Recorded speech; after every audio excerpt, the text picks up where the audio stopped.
চলো আজকে আমরা রেডি হইতে হইতে একটু গল্প স্বল্প করি। গল্প স্বল্প বলতে হচ্ছে যে জামা কিনে রাখছি আরো 2 মাস আগে। তো লেসও কিনতে যেতে পারতেছি না, যেহেতু দূরে কোথাও একা যাইতে পারি না, মানে কি অভ্যাস নাই। তো ওরকম লোকও পাইতেছি না, তো ভাবলাম আজকে বাসার আশেপাশেই লেসের দোকান খুঁজা ওখান থেকে আমি লেস কিনে নিয়ে আসবো। কারণ আর জামা বানাইতে দিব, পরপর খালি ড্রেস বানাইতেই আছি, বুঝছো, এটা হচ্ছে কাহিনী।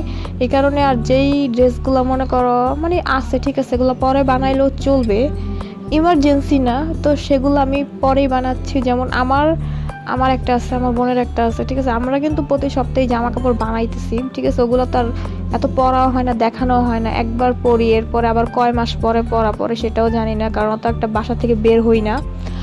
তো আজকে এই জন্য আমি আর কি আমার চুলটা বেঁধে নিচ্ছি সুন্দর করে, যাতে আমাকে অনেক প্রিটি লাগে। এমনিতে এইভাবে আমার চুল বাঁধতে খুবই পছন্দ, আমাকে অনেক ভালো লাগে। ভালো লাগে বলতে কি, এই হেয়ার স্টাইলটা করলে সবাইকে ভালো লাগে। আমি মনে করি এইভাবে চুলটা বাঁধলে পরে অনেক ডিসেন্ট মনে হয় আর অনেক গুছানো মনে হয়। এবার তুমি ড্রেস আপ যাই পরো না কেন, শাড়িতেও মানায়, সালোয়ার কামিজেও মানায়, আর যে কোনো ড্রেসের সাথেই ভালো লাগে, কুর্তি বলো, যে কোনো এনিথিং। কেন বুঝি না, আমার আজকে সারাদিনই গরম লাগতেছিল, তাই আর কি চুলটা ভালো মতো বেঁধে নিলাম, যাতে আমার ছোট ছোট হেয়ারগুলো আমার মুখের সামনে না আসতে পারে, কাটা চুলগুলো। তাই তো এখন আমি এই দুই পাশের বেড়ি নিয়ে পেছনে একদম বেঁধে নিব রাবার ব্যান্ড দিয়ে। তো চাইলে আমি ক্লিপ দিয়েও বাঁধতে পারতাম, বাট আমি কোনো মানে কি কোনো কিছুর ঝামেলাই রাখবো না, যে খুলে যেতে পারে, এটা করতে পারে, ওইটা করতে পারে। তো এই কারণে আমি সুন্দর করে একদম টাইট করে বেঁধে নিব, যাতে আমার কোনো প্রবলেম না হয়। আমি কিন্তু 5 মিনিটের মধ্যে এভাবে চুলটা বেঁধে নিলাম। তোমরা এই তো আমার শেষ। এখন দেখো, এখন সারাদিন তুমি নাচো গাও, মানে কি 24 ঘন্টা চাইলে তোমরা এভাবে চুলটা রাখতে পারবা। যেহেতু বাহিরে গরম, তা আমি চুলটা পিছনে আমি বেঁধে নিব, কারণ এভাবেও চুলটা রাখলে কিন্তু ভালো লাগে। দেখো সব স্টাইলে আসলে কি, এই যে হেয়ার স্টাইলটা, এটাতে কিন্তু সবাইকেই মানায়। তো যাই হোক, আজকে আমি অনেক দিন পরে বাহিরে যাব। বাহিরে বলতে মনে করো অনেক দিন পরে না, গত শুক্রবারও আমি গেছিলাম। তো যাই হোক, মানে কি এলাকার মধ্যে আমি আজকে ঘুরবো অনেক দিন পর, প্রায় 1 মাস পরে।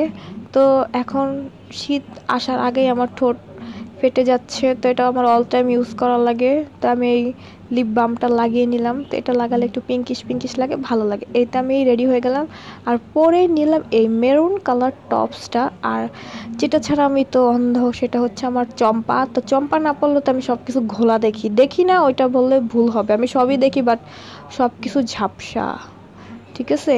তো এই তো আমি লেস কিনে নিয়ে এসেছি, আর এটা হচ্ছে আমার জামার লেস, আর এটা হচ্ছে আমার বোনের জামার লেস। যেহেতু আমি এলাকার মধ্যে গিয়েছিলাম, ওরকম ভালো কোনো লেস পাইনি। আর এটা হচ্ছে আমার জামার কাপড়টা, হ্যাঁ, এটার মধ্যে আমি এই লেসটা লাগাবো। মানে একটু আমি ডিফারেন্ট টাইপের কালার আনছি, যাতে এটা বোঝা যায় লেসটা লাগানোর পরে। কাপড়টা কিন্তু খুবই ভালো আর একদম সফট। তো বানানোর পরে তোমাদেরকে আমি দেখাবো এটা কেমন হয়েছে। তো আই হোপ সো আজকের মিনি ভিডিওটা তোমাদের ভালো লাগছে। ভালো লাগলে লাইক কমেন্ট শেয়ার। টাটা, বাই বাই, আল্লাহ হাফেজ।